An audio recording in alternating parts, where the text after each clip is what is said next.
Tara dito sa Cafe by the Ruins. Hello mga mom! Samahan nyo kaming itry itong cafe na palaging lumalabas sa FYP ko na must try daw dito sa Baguio. Dito pa lang sa entrance nagustuhan ko na agad kasi ang ganda ng setup nila, parang mala garden. Sobrang bilis lang at halos hindi na nga kami naghantay siguro dahil sa weekday din nun. Pagpasok pa lang sa loob, bubungad na agad sa inyo itong breads and pastries nila. Sobrang bango at nakakatakam, moms. Sa taas nga pala nila kami pinapwesto and for me, that's a good choice kasi ang ganda ng view. Pumwesto na nga agad si ate, di ba excited?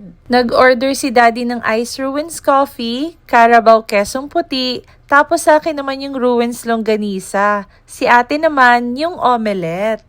Nagpahabol nga rin pala ako ng Ernest Kamote Bread. Nakita ko kasi bestseller pala nila yon. So ito, habang naghihintay ng order namin, nilibang muna namin yung mga kids para hindi sila maglikot. At hindi na nga nakatiis si ate, nakipagpalit na rin siya ng upuan sa akin. At ito na nga, unti-unti nang dumarating yung mga orders namin. May kasama na rin nga palang home blend iced tea yung in-order ko. At ito na nga pala yung Carabao Quesong Puti. Actually, iba yung ine-expect ko dyan, pero masarap yan, mom.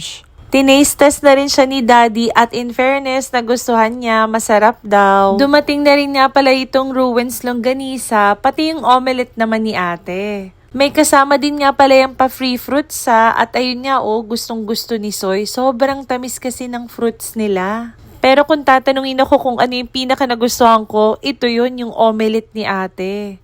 Caramelize kasi yung onions niya sa loob tapos with bacon pa. At isa pa sa umagaw ng eksena itong Ernest Kamote Bread. Ang sarap-sarap niya, moms. Hindi mo aakalain na gawa pala sa kamote yung bread na to. Swak na swak siya dun sa strawberry jam and butter. Pati si daddy nagustuhan din yan. Super nag-enjoy kami dito sa Cafe by the Ruins. Nakaka-relax yung place nila at masarap din yung food.